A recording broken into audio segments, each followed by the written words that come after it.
Hey folks, this is Ralph with Straight Lenses. In today's episode of what can go wrong with climate controls on the older W126, even 124s, they have the same climate control system, especially the later S-Class after 1986 have them.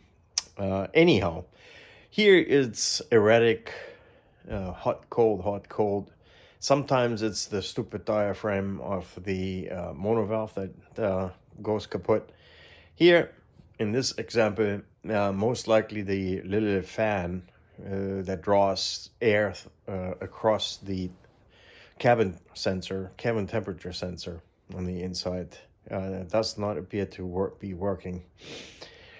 They have a tendency to lock up because of lack of use, and then the temperature control goes a little berserk. So here's how you get this little fan out of the passenger side on the left-hand drive models. And the first step is you're going to have to remove a couple of covers in that downstairs in the near the footwell in the passenger side. A couple of things we're going to have to remove. There's the carpet, this cover here.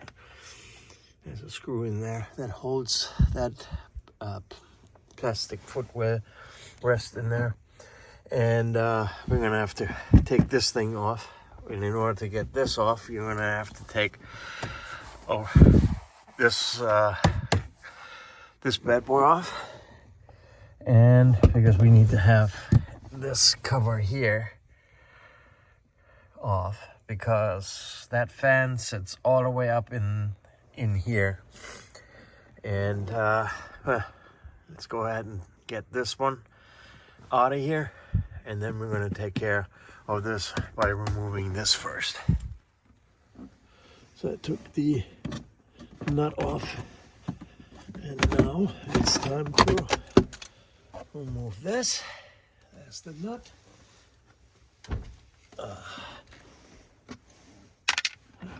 Wait for later. All right.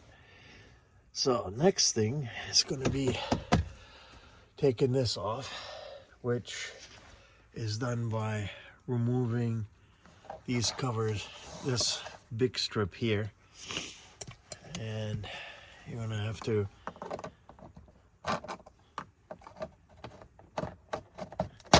there you are. There you are. That's that one. Loosen these 3 screws. And then there's more stuff under there, which we'll get to in a moment. Under here are a couple of these plastic grommets that you're gonna have to get. Here's another. Here's already one. We're gonna have to loosen so we can.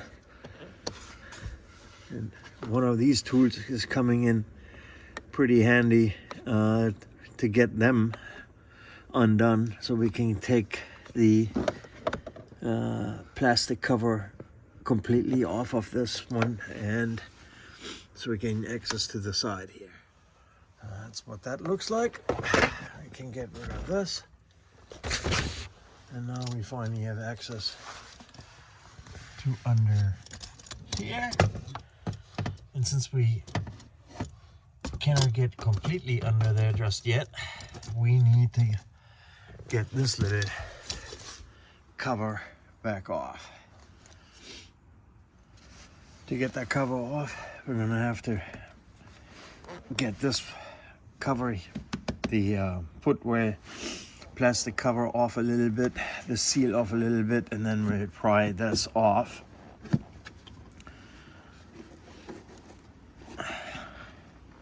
Because that is mostly held in just with clips, so that's next. All right.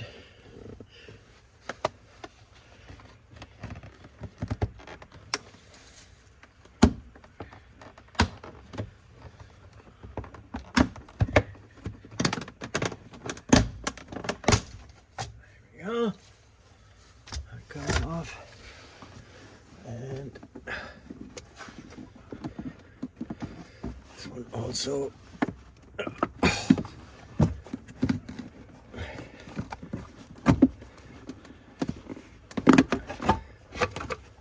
All right, this one has these clips here. That's what holds that in place. All right, now the fun part. Trying to fish out that teeny tiny stupid blower. Yeah, that's good.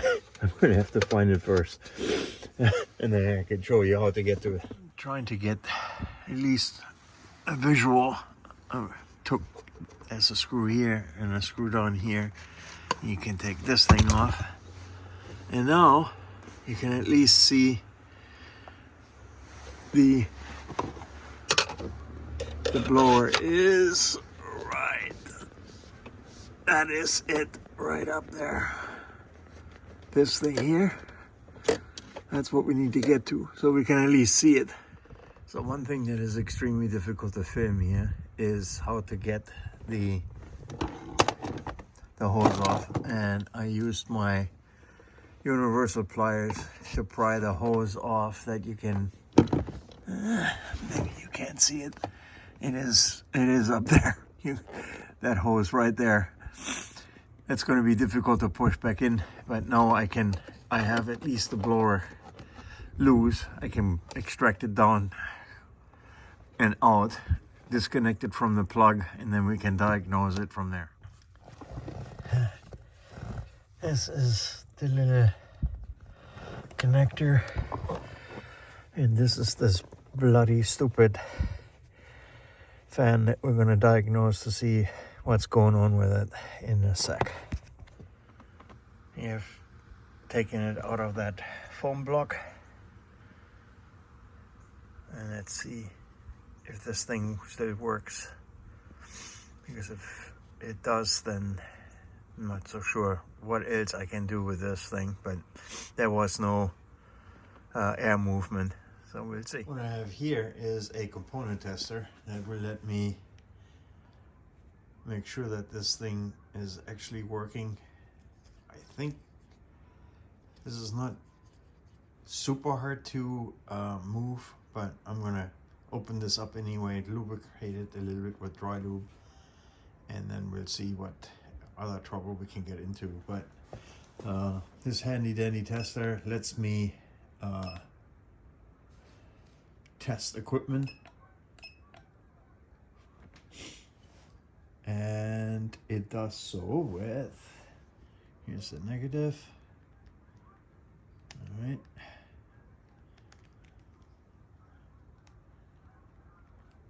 that goes in there. Get the positive connected here, and now if I did this halfway okay, let's see.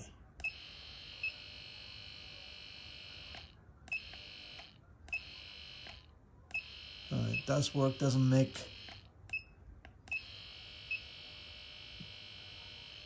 bad noises. Sometimes you can hear them that they stuck or struggling.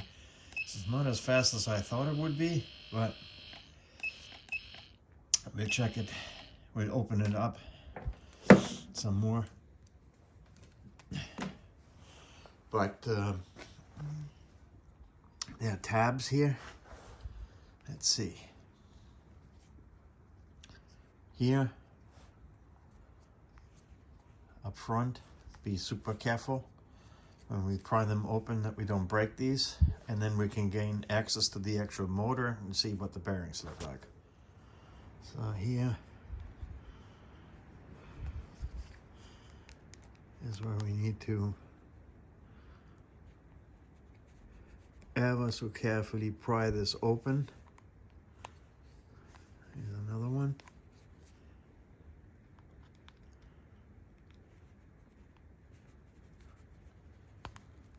There we go. It's open here, and then we're gonna try to not break these. There we go. Because 30-plus-year-old plastic is usually pretty darn brittle. So now we open up this little thing. Motor is in here. Doesn't look super bad. Well, it's definitely got hours on it. There we go.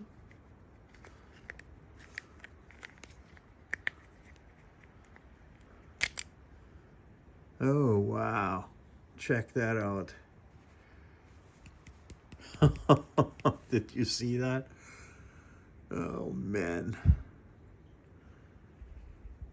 That's years worth of running. All kinds of crap in there. So that's most likely the carbon brushes. Ooh. Well, I'm glad we're looking at it. We'll see if we can make this thing run a little better than what it was just now.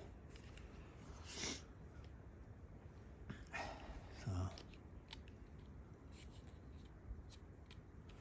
not too bad, but also not super, God, not super great either. All right, so I loop this with dry lube, and now I'm putting it back together in the reverse order. Here, click in, and then we're going to do a functional test and see if that one runs any smoother and faster. All right, so back together.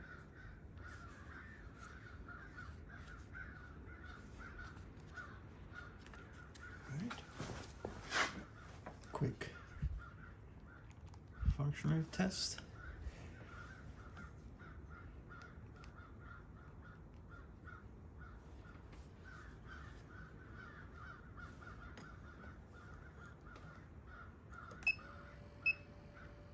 Wow, can't even hear it anymore.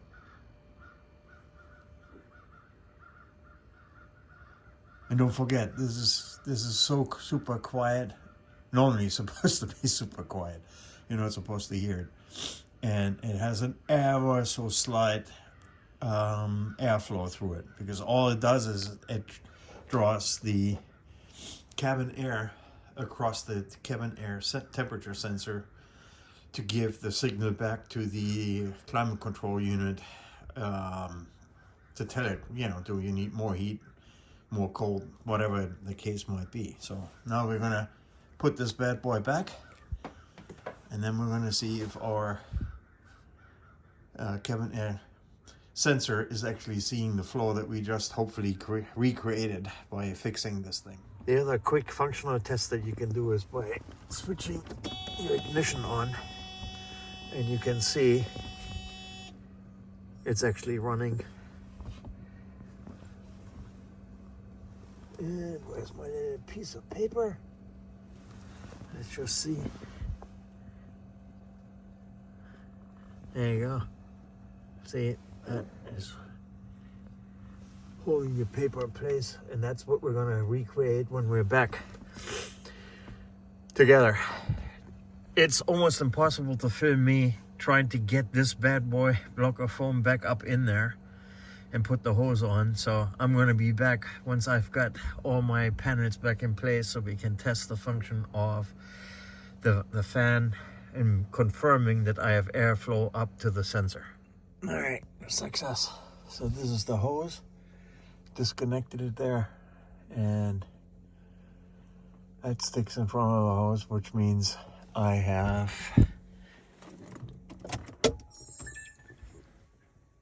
and without it, it's coming off.